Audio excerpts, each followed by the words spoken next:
Ang intense ng mga kaganapan ngayon sa abot kamay na pangarap sapagkat guguho ang mundo ni Doc Robert nang malaman niya kung sino ang tumulak sa ama niyang si Don Pepe.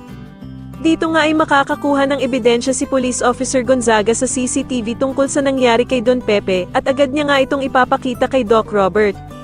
Samantala ay napakahusay nga naman talaga ni Don Pepe umacting dahil sa pinaglolo ko lang pala niya itong si Zoe na hindi siya nito idadamay at pati na din ang ina nitong si Moira sa pagsumbong niya sa mga pulis.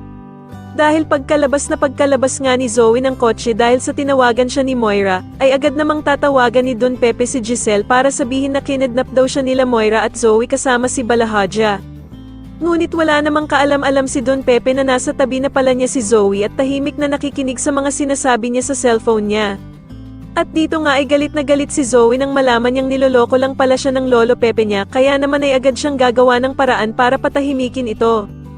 Kaya naman ay galit na galit si Don Pepe nang agawin ni Zoe ang cellphone niya at dito nga ay ipapamukha niya kay Zoe na si Annalyn lamang daw ang tunay nitong apo at siya naman daw ay isa lamang manloloko at hindi siya tunay na tanyag.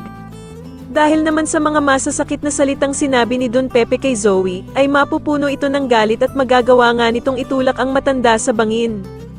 Agad namang mahuhulog si Don Pepe sa bangin at dito nga ay biglang matatauhan si Zoe sa kanyang nagawa kaya naman ay mag-iiyak ito. Samantala ay tatawagan naman ni Zoe ang ama niyang si Doc Carlos at nanginginig na sasabihin nga nito na hindi niya daw sinasadya ang ginawa niya kay Don Pepe. Tatanungin naman ni Doc Carlos si Zoe kung ano ba daw ang ginawa nito kay Don Pepe. Sa kabilang banda naman ay mare-recover naman ang katawan nitong si Don Pepe na walang malay. Agad namang makakarating dito si Annalyn at dito nga ay maabutan niya ang lolo Pepe niya na walang malay at sinasakay sa emergency car. Sa tingin niyo magawa pa kayang mabuhay ni Don Pepe matapos siyang itulak ni Zoe sa bangin? Mas lalo na nga talagang nagiging exciting ang mga susunod na kaganapan kaya naman ay mas lalo pa nating abangan ang mas lalong gumigandang abot kamay na pangarap. Maraming salamat po sa inyong panonood at sana po ay masubscribe niyo ako. Maraming salamat po.